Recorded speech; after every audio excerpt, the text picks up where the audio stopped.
أعوذ بالله من الشيطان الرجيم. Innal hamdalillah wassalatu wassalamu ala Rasulillah wa ala alihi wa sahbihi wa man tabi'ahum bi ihsan ila yaumil qiyamah. Kita mulai. Kita ketika memulai kajian kita dengan sebuah pertanyaan. Tahukah kita bahwasanya ternyata ayat ketika diturunkan kepada Rasulullah dan surat ketika diturunkan kepada Rasulullah SAW itu bermacam-macam, berbeda-beda. Ada ayat yang terasa berat, ada surat yang terasa berat, ada ayat yang membuat Rasulullah gembira, ada ayat yang diturunkan oleh Allah kepada Nabi bersifat jawaban dari pertanyaan-pertanyaan yang dimiliki oleh para sahabat. Kita tidak membahas tentang itu semuanya. Tetapi yang kita bahas, tahukah kita apa ayat dan apa surat yang paling banyak membuat Rasulullah SAW merasa berat, saking beratnya ketika turun kepada Nabi, sampai indikator beratnya itu dirasakan oleh Rasulullah dengan tumbuhnya uban di rambut beliau. Karena tidak semua surat dan tidak semua ayat itu terasa berat bagi Nabi. Tetapi ada 1-2 ayat, ada 1-2 surat yang betul-betul terasa berat ketika diturunkan kepada Nabi karena kandungan pada surat itu, karena kandungan pada ayat itu, dan terasa berat untuk dilakukan oleh Nabi pada kehidupan beliau menjadi seorang Nabi dan seorang Rasul yang diutus oleh Allah pada kehidupan. Pertanyaan kita adalah, apa surat yang paling berat yang diturunkan kepada Nabi Shallallahu Alaihi Wasallam? Maka surat yang paling berat yang diturunkan kepada Nabi adalah surat Hud.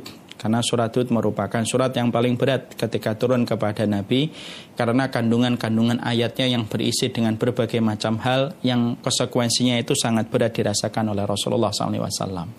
Dan di antara ayat, di antara surat itu, mana yang paling banyak membuat Rasulullah itu terasa berat ketika turunnya pada ayat-ayat di surat Hud?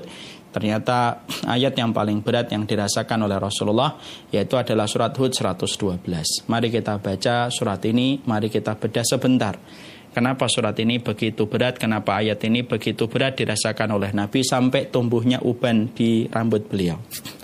Rasulullah SAW kemudian Allah menyampaikan dalam firman-Nya, fastaqim kama umirta wa man taba ma'aka wa la tadghaw innahu bima ta'maluna basir. Allah menyampaikan kepada Rasulullah dalam sebuah kalimat perintah. Ayat ini dimulai dengan fi'lul amr. Ayat ini dimulai dengan kata perintah, yang artinya istiqomahlah kamu wahai Muhammad terhadap apa yang diperintahkan kepadamu bersama dengan orang yang bertaubat, yang mereka itu bertobat. Istiqomahlah kamu bersama mereka, wala tadghaw, janganlah kamu melampaui batas, sesungguhnya Allah Maha mengetahui apa yang kalian lakukan.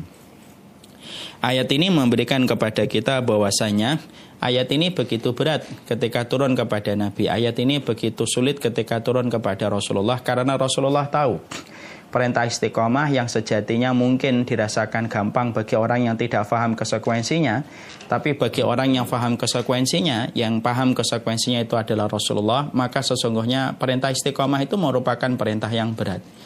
Makanya Rasulullah sampai beruban ketika turunnya ayat ini dirasakan oleh beliau karena perintah istiqomah itu bukan perkara yang gampang. Perkara istiqomah itu bukan perkara yang ringan. Perkara istiqomah itu bukan perkara yang bisa dipandang sebelah mata. Tapi sejatinya perintah istiqomah adalah perintah yang berat dan itu betul-betul dirasakan oleh Rasulullah SAW. Disinilah yang kemudian menjadikan kita faham yang paling berat. Ketika kita di dalam menapak ibadah kita kepada Allah, yang paling berat itu bukanlah ketika kita meninggalkan dosa saja. Bukanlah ketika kita bertaubat, bukanlah ketika kita berhijrah. Banyak orang yang menyangka bahwasanya yang paling berat itu adalah ketika kita hijrah. Banyak orang yang menyangka bahwasanya yang paling berat itu ketika kita taubat. Padahal yang paling berat itu ketika seseorang menghambakan diri kepada Allah, itu yang paling berat bukan hijrahnya. Karena hijrah itu terkadang bisa muncul dengan berbagai macam alasan, bisa muncul dengan berbagai macam peristiwa dan kondisi yang mengiringi sampai orang itu hijrah. Tapi yang paling berat itu adalah bagaimana setiap orang setelah dia taubat, setelah dia mengikrarkan diri untuk meninggalkan dosa dan mengikrarkan diri untuk meninggalkan kemaksiatan, bagaimana kemudian dia mampu istiqomah terhadap semua ikrar yang telah dia katakan ketika meninggalkan dosa dan kemaksiatan, supaya dia betul-betul mampu untuk istiqomah dalam hidupnya. Karena inilah yang sejatinya berat pada kehidupan kita. Makanya, Fadil, slide-nya. Makanya kita dapatkan bahwasanya Disinilah yang paling berat dalam kehidupan kita sejatinya adalah ketika kita betul-betul ketika setelah hijrah dan setelah kita tobat mengikrarkan diri kita untuk meninggalkan dosa, mengikrarkan diri kita untuk meninggalkan kemaksiatan. Bagaimana kita berusaha untuk istiqomah setelah kita melakukan ikrar untuk melakukan kebaikan. Setelah kita berikrar untuk meninggalkan dosa, kita berupaya bagaimana kita mampu istiqomah setelah kita melakukan tobat dan hijrah. Itulah sejatinya yang paling berat dan itulah sejatinya yang paling sulit di dalam kita menghambakan diri kepada Allah Subhanahu wa ta'ala. Makanya, apa nih slide-nya? Nah,